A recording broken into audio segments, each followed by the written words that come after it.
दोस्तों एक कड़वी बात कहूं, भारत, पाकिस्तान और बांग्लादेश जैसे देशों के मुसलमानों के जहन में कुछ लोगों ने फिरका परस्ती का ऐसा जहर भर दिया है कि आज भाई भाई का दुश्मन बना हुआ है।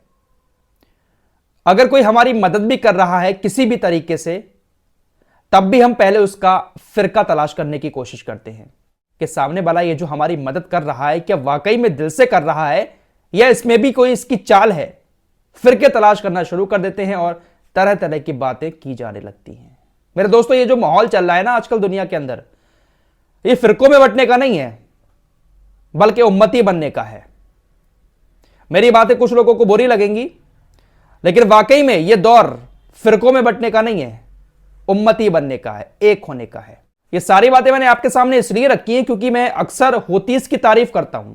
हूतीस जिस तरह से लाल सागर के अंदर सब कुछ कर रहे हैं फिलिस्तीन के लिए, मैं तारीफ करता हूं।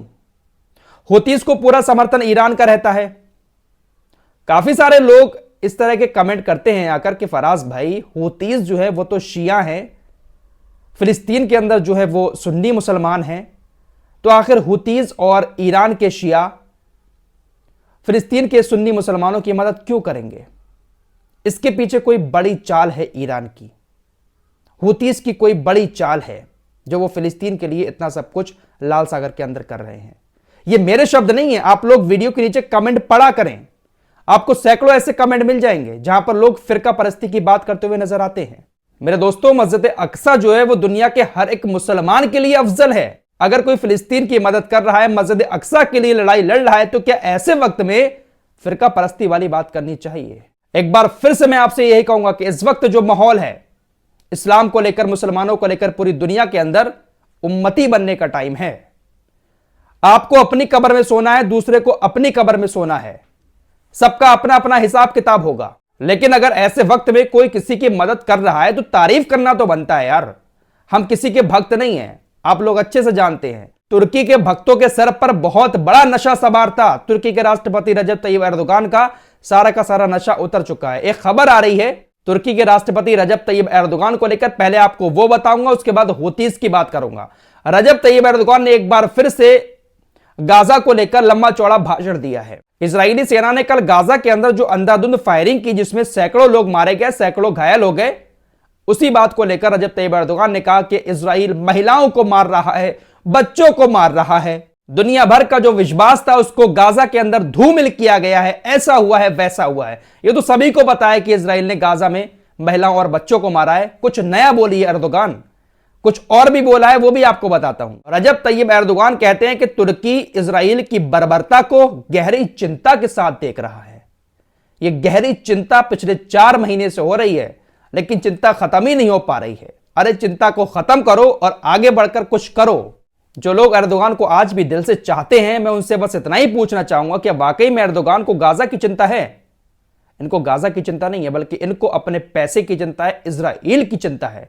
इनको यह चिंता है कि अगर हम इजराइल का तेल बंद कर देते हैं तो इजराइल अपने जेट में, लड़ाकू विमानों में तेल कहां से डालेगा? इजराइल अपने लड़ाकू विमानों में, टैंकों में जो तेल डालता है, उस तेल का 40% हिस्सा तुर्की से होकर गुजरता है। कुछ नहीं कर सकते तो कम से कम उस तेल को ही रोक दो। अगर तुर्की ने इजराइल का वो ही तेल रोक दिया होता तो टैंकों में या लड़ाकू विमानों में डालने के लिए इजराइल के पास तेल की कमी हो जाती। लेकिन नहीं भैया, क्यों रोकेंगे? पैसे का मामला है बाबू भैया। बातें तो ये बहुत बड़ी बड़ी फेंकते हैं, फेंकने के मामले में तो इन्होंने किसी और को भी पीछे छोड़ दिया है। इन्होंने कहा कि भाई इंटरनेशनल जो कम्युनिटी है, दुनिया का हर देश अगर फिलिस्तीन के लिए कुछ करना चाहता है, फिलिस्तीन का कर्ज उतारना चाहता है, तो फिलिस्तीन को अलग राज्य बनाने के लिए पूरी कोशिशें करनी चाहिए। सबसे पहले तो रजब तैयब एर्दोगान को आगे आना चाहिए। रजब तैयब एर्दोगान के ऊपर बहुत बड़ा कर्ज है फिलिस्तीन का, दुनिया भर के मुसलमानों का, क्योंकि 7 अक्टूबर से पहले दुनिया भर के मुसलमानों ने रजब तैयब एर्दोगान को अपनी सर आंखों पर बिठाया हुआ था। भारत के मुसलमान रजब तैयब एर्दोगान को इसलिए पसंद करते थे क्योंकि ये इसी तरह की फेकू वाली बातें करते थे भारत को लेकर या दुनिया के किसी और मामले को लेकर।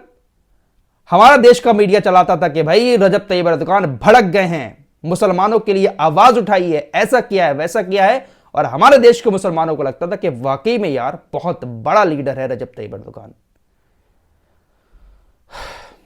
अभी भी बुरा लगता होगा कुछ लोगों को, लेकिन कोई बात नहीं, खबरों के अलावा इस तरह की बातें भी सुन लिया करो। रजब तैयब एर्दोगान ने यूरोपीय देशों को लेकर कहा कि बिना किसी शर्त के यूरोपीय शक्तियां इजराइल की मदद कर रही हैं और यह भी इजराइल के नरसंहार में शामिल हैं। वो तो कर रहे हैं मदद, लेकिन तुम भी करो ना गाजा की मदद। आगे कहते हैं कि गाजा के अंदर जो कुछ हो रहा है वो संघर्ष नहीं है बल्कि नरसंहार है। युद्ध के भी कुछ अपने नियम होते हैं। अरे भैया, बच्चा बच्चा जान चुका है, युद्ध के कुछ नियम होते हैं और इजराइल नरसंहार कर रहा है। कुछ नई बातें हों तो आप बताएं।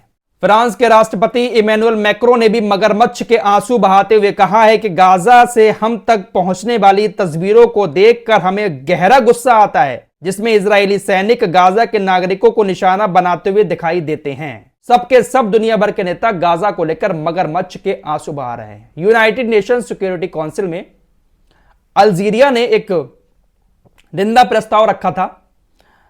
गाजा के अंदर कल जो सैकड़ों लोगों के ऊपर गोलीबारी की है इजराइल की सेना ने, उसको लेकर तमाम देशों ने इजरायली सेना की इस कार्रवाई को गलत बताया, लेकिन अमेरिका ने उस प्रस्ताव के खिलाफ अपनी बात की। अमेरिका ने कहा कि भाई देखिए, अभी हमारे पास कोई सबूत नहीं आया है। गाजा के अंदर इजरायली सेना ने अंधाधुंध फायरिंग करके वहां के लोगों को मारा है, ऐसा कोई अभी सबूत हमारे पास है नहीं। जब तक हमारे पास कोई पुख्ता जानकारी नहीं आएगी, हम इसको गलत नहीं कह सकते। कब से हमले कर रहा है, कितने सारे लोगों को मार चुका है इजराइल, लेकिन अमेरिका को कभी सबूत ही नहीं मिलता है।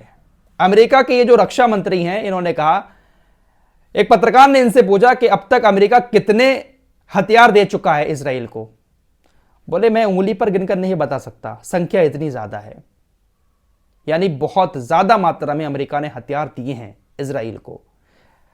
इसने यह कबूल किया कि गाजा के अंदर तकरीबन 23,000 फिलिस्तीनियों को इजरायली सेना मार चुकी है। यह बात खुद कबूल कर रहा है इस तरह की।